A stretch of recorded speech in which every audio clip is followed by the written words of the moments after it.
Senhores telespectadores, eu lembro-me de já várias vezes ter lamentado que certos centenários muito importantes para nós passem completamente esquecidos. Lembro-me, por exemplo, do 9º centenário do Condado Portucalense, que é a data do nascimento de Portugal, no fundo, ninguém o comemorou. E agora, os 500 anos da morte de Dom João II, do príncipe perfeito, ninguém se lembrou deles. Bom, pois assim como lamento os que se não lembram, acho que é justo recordar aqueles que celebram centenários importantes, mas que de quem mais ninguém se recorda. Eu quero referir-me, neste caso, a um facto da maior importância para a história cultural portuguesa. Faz agora 400 anos que foi editada uma obra que continua a ser, é claro, um dos livros que é motivo do nosso orgulho, As Rimas de Camões. E quem tomou a iniciativa de comemorar isto, não julguem que foi uma grande cidade, ou mesmo uma pequena cidade, ou até assim uma vilazinha, nada disso. Pois quem está a comemorar os 400 anos da edição das Rimas é a aldeiazinha de Vaqueiros, a mais pequena aldeia do concelho de Santarém. Bem, e naturalmente isto levanta problemas, mas Vaqueiros, porquê o livro foi impresso em Vaqueiros? Não, senhor, não foi. O livro foi impresso em Lisboa. Cá está, em Lisboa. Então, porquê Vaqueiros? É porque quem patrocinou a publicação e naturalmente custeou foi um homem, Dom Gonçalo Coutinho, que tinha o título de Comendador de Vaqueiros. Devo dizer que isto levanta inúmeros problemas e o nosso programa de hoje é, de certo modo, para mim é empolgante. Vamos a tentar descobrir esses mistérios. O que é que tinha a ver o Comendador de Vaqueiros com o Camões? Que razões tinha ele para ir salvar do esquecimento interno estes versos que muita gente queria que nunca mais fossem lembrados? Isto obriga-me a falar-lhes de outras coisas e a entrar no capítulo um bocado difícil da genealogia. Tenho que lhes falar numa família da Beira, uma família importante, os Coutinhos. Tenho mesmo que lhes mostrar um quadro genealógico.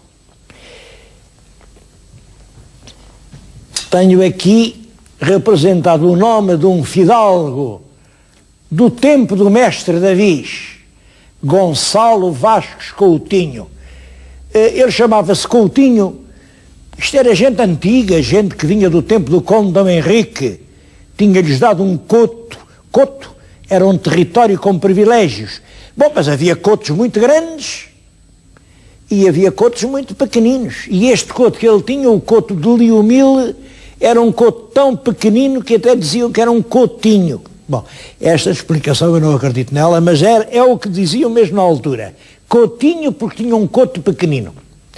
Pequenino ou grande, a verdade é que é este homem que sai do seu castelo de Trancoso e que barra o caminho a uma cavalgada castelhana e lhes impõe uma lição severa. É a famosa Batalha de Trancoso em junho de 1385, pouco tempo antes de Aljubarrota. É claro que o facto de ele ser o herói de Trancoso fez com que o rei Dom João I o protegesse muito. O filho, que é o Vasco Fernandes Coutinho, já em vez de ter um Coutinho, já tinha um condado, foi feito conde de Marialva. E é ele o primeiro conde de Marialva. Claro, herdou tudo quanto era do pai. Tinha um irmão, Álvaro. Eu ponho aqui porque este homem também tem muita importância nos Lusíadas. Este irmão do primeiro conde de Marialva é o famoso Magriço, que fez parte dos 12 de Inglaterra.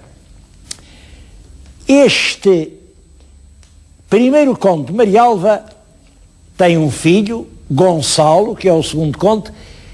Sobre este Gonçalo contam-se coisas terríveis.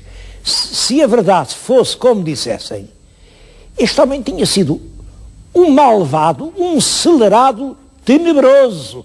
Eu não acredito bem nisso, É certo que ele armou tropas particulares, é certo que ele trouxe a beira a ferro e fogo, é certo que El Rei teve que o mandar pôr na cadeia, é certo que só foi solto porque a rainha de Castela intercedeu por ele. Bom, mas também é verdade que quem fez conde o pai dele foi o infante Dom Pedro. E toda essa tragédia que acontece ao segundo conde é depois da morte de Dom Pedro em Alfarrobeira. Não sei que relação possa haver entre isso. Seja como for, este Dom Gonçalo porta-se valentemente. Ele morre no escalamento de Tânger, ao lado do rei, no alto de uma escada, e é atravessado pelas lanças dos morros. Morre, portanto, ao lado do seu rei numa batalha. E sucedeu-lhe o filho, João, terceiro conde. Também este morre valentemente. Morre na tomada de Arzila. Foi ferido de tal maneira que parece que o cadáver estava todo, enfim, mutilado cruelmente, e o rei Dom Afonso V levou o filho, o Dom João II, junto destes despojos sangrentos, e foi aí que armou o filho cavaleiro e disse: filho, eu te armo cavaleiro e peço a Deus que sejas tão bom cavaleiro como esse, diante de cujos despojos estás. Bom, este não tinha filhos, porque, é claro, era novo, estava para casar, e sucedeu-lhe o quarto conde, quarto e último, Francisco Coutinho, que foi meirinho mor do reino, que era um homem de nobre caráter. A prova, ele era o meirinho mor e, portanto, era o homem que nas execuções tinha que estar com a espada a significar a justiça real. E quando o Dom João II condenou à morte o Duque de Bragança, o conde de Marialva disse-lhe: eu não assisto a essa sinistra fantochada, escolha outro, renuncie ao cargo de meirinho, faça de mim o que quiser, mas eu não entro nessa comédia sinistra. E não foi lá. Isto é realmente de uma grande nobreza. Ora bem, mas este Gonçalo, além destes dois filhos, tinha um terceiro, um Gastão, que tinha como filho um outro, Gonçalo, que está aqui, Gonçalo Coutinho, que é o comendador de vaqueiros, é o editor da lírica. Este Gonçalo Coutinho tem a ver com Camões o seguinte: primeiro conde de Marialva, além do filho Gonçalo, teve um filho, Fernão ou Fernando, que por sua vez tem dois filhos, um Tristão, pai de um Gonçalo, pai de um Hilário, outro Vasco.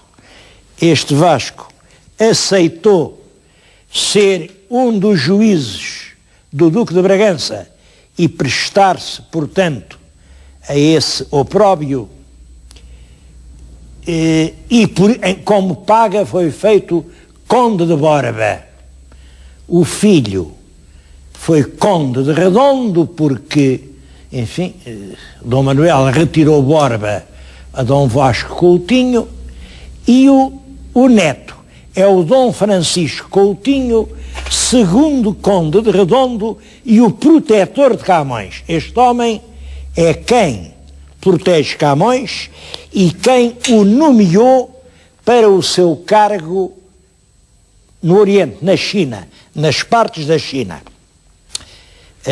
Isso deu origem a vários poemas do Camões, que, enfim, lhe agradece que o tivesse nomeado, como ele diz, tanto contra seu planeta, quer dizer, tanto contra o seu destino. Ora, penso que há aqui um facto que tem sido esquecido pelos comunistas e que é importante. Este Hilário, Dom Hilário Coutinho, que era comendador de Sesimbra, namorava uma menina, acho que se chamaria Antónia, não sei, que também era pretendida por Dom António de Noronha. E por causa da pequena, pegaram-se, houve uma questão, desafiaram-se para um duelo. Logo ao clarear da manhã, Dom Hilário de Coutinho vai confiadamente para o lugar marcado para o duelo, que era nos arredores de Lisboa, mas o outro mandou-lhe pôr no caminho um bando de sicários que caíram sobre ele e o assassinaram. Esse crime ficou impune. Ficou impune porque o Dom António de Noronha era uma grande figura na Ordem de Cristo e a Ordem de Cristo tinha justiça própria. Eram eles quem se julgavam a si mesmos por aquilo que faziam. E então entenderam que não tinham nada que condenar. Conhecemos isso porque até de Roma veio uma recomendação em que alude ao escândalo, à indignação, à afronta que foi para toda a fidalguia portuguesa esse vilíssimo assassinato do Dom Hilário Coutinho. E isso introduziu entre os Coutinhos e os Noronhas um ódio profundo. Ora, aqui está a explicação para que Gonçalo Coutinho tenha ajudado a publicar os versos de Camões. É que Camões, em primeiro lugar, a própria morte do Hilário Coutinho aparecia nos Lusíadas. Ele tinha posto uma estrofe em que dizia exatamente isto: de 3 lanças trespassado, Hilário cai. Mas, diz ele, caiu a dizer ainda a palavra da amada, Antónia, Antónia. Essa estrofe foi censurada porque, evidentemente, em Alves Barrota, ele conta isso quando está a descrever os episódios de Alves Barrota, mas não morreu nenhum do Hilário e Alves Barrota. É pura fantasia do Camões para aludir assim a este assassinato odioso. Por outro lado, Camões era perseguido pelos Noronhas e era perseguido exatamente por uma história de amor que se contava nos versos da lírica. Aqui fala em Violante, aqui fala no Dom António de Noronha, aqui fala no seu amor e fala, enfim, em toda a sua tragédia. Era um livro que era preciso silenciar para sempre, pois é exatamente isso que Dom Gonçalo Coutinho faz. Tem a coragem, isto em 1595, de amparar, de ajudar com o seu dinheiro e com a sua enorme influência política. O tal livro que continha os segredos que os Noronhas queriam abafar para sempre.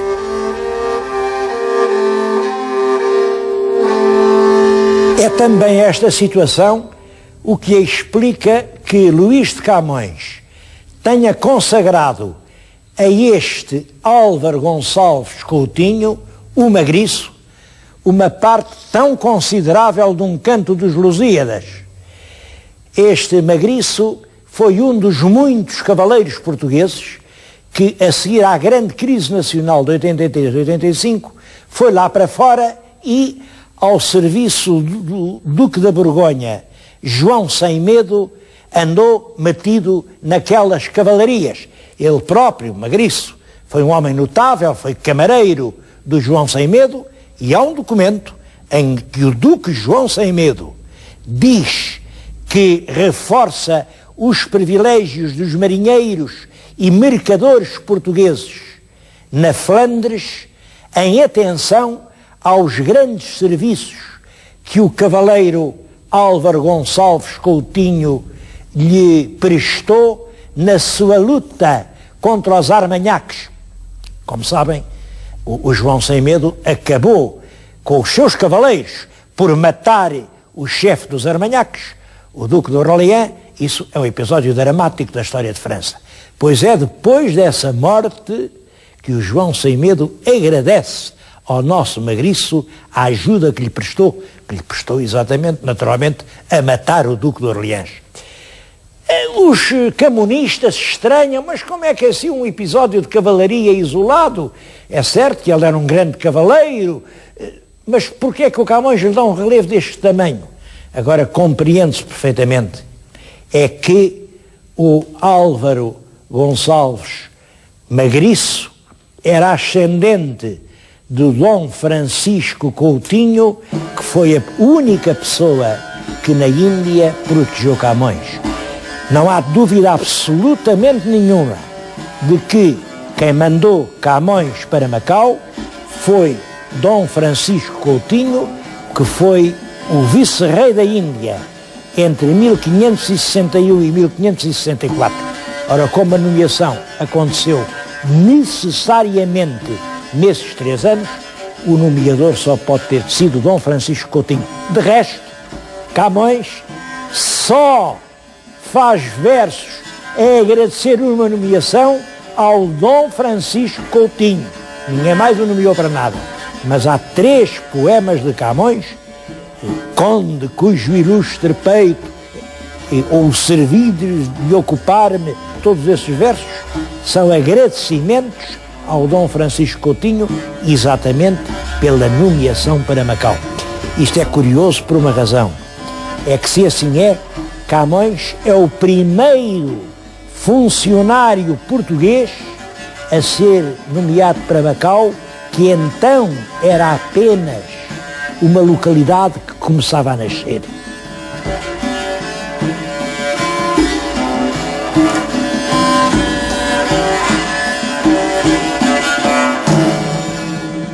E para a edição foi feita propositadamente uma gravura que ainda hoje não está explicada. Não sabemos o que é que o Dom Gonçalo Coutinho queria dizer com isto. Como veem, está aqui uma árvore e aqui há 2 palavras. As palavras são mihi taxus. Ora, vamos pensar o que é que ele queria dizer. Mihi é o dativo de ego, quer dizer, comigo, para mim, o dativo de eu, a mim. E taxus. Taxus é o teixo. Teixo era uma árvore da qual se faziam as armas, que era a lança, que era a besta, porque uma madeira muito rija e muito elástica. Portanto, isto significa: as armas a mim são comigo, ou estas são as minhas armas. Aquela árvore que está ao meio, que árvore é? Bom, há quem diga, é uma oliveira. E o que o Dom Gonçalo queria dizer é o seguinte: as minhas armas é a oliveira, são as da paz. Eu não sou homem para guerras. Mas é claro, também pode querer dizer exatamente o contrário. A árvore também pode ser um teixo. E, quando ele publica o livro que vai ofender os Noronhas, é como quem diz, estas são as minhas armas. O problema da lírica ainda hoje põe inúmeras questões que estão por resolver. Queria-lhes dizer isto: quando foi publicado este livro, em 1595, as peças poéticas aqui incluídas são 175. Passados poucos anos foi publicada outra edição, já com 235. Uns anos mais tarde, eu tenho agora aqui, por exemplo, a edição de Faria e Sousa, já tem é uma bela edição, a primeira edição do Faria e Sousa, já tem 489. A última edição é a da Imprensa Nacional de Lisboa, tenho-a comigo, e as peças atualmente atribuídas ao Camões, com razão ou sem ela, segundo a contagem do professor Roger Bismuth, atingem 618. Temos a certeza que dessas 618, umas são, outras não são. Mas quais é que são e quais é que não são? Pois bem, ainda não conseguimos resolver esse problema. Esse é que é o chamado problema do cânone da lírica. O problema do cânone da lírica é saber se das inúmeras peças que correm em nome de Camões, quais são realmente as dele e quais são as que, sem razão, lhes são atribuídas. É um problema que não está resolvido, mas que tem sido estudado. Um segundo problema, que nem está resolvido, nem sequer tem sido abordado, é tão grave como esse. É o seguinte, como calculam, os editores que fizeram isto foram, enfim, aos velhos papéis e puseram-nos aqui sem qualquer ordem cronológica. Ora, Camões escreveu versos durante cerca de 40 anos. Julgo que se pode mesmo falar de 4 fases. Uma primeira fase que vai de 1540, que é quando ele começa, a 1550. Uma segunda fase que vai de 50 a 60. Uma terceira, 60 a 70, é o período do exílio. E uma última, depois da publicação dos Lusíadas, que é a fase final, ou, números gerais, 70 a 80, quando ele morre. Simplesmente nada disso está hoje estabelecido. As edições podem apresentar perfeitamente um poema da fase primaveril, inicial, a seguir um poema já dos últimos anos de vida, em seguida um outro, e está inteiramente por estabelecer a cronologia da lírica de Camões. É claro, o resultado é este, é que a gente lê os versos de Camões e nada daquilo faz sentido, porque é como se fosse uma história cortada aos retalhos, depois baralhada e tornada a dar. Para compreender todo o caráter profundamente dramático, autobiográfico, todo o testemunho pungente da lírica do poeta, é preciso colocar os versos na ordem pela qual foram escritos. Mas também esse problema está por resolver. Tenho de ficar por aqui, mas não queria deixar de agradecer à Biblioteca Municipal de Santarém esta possibilidade que me deu de, num dia frio, vir aqui evocar o centenário da edição da Lírica. Eu acho que esta casa, a memória de Anselmo Brancamp e os tesouros que aqui se guardam, só por si justificam uma visita. Mas qualquer dia cá viremos.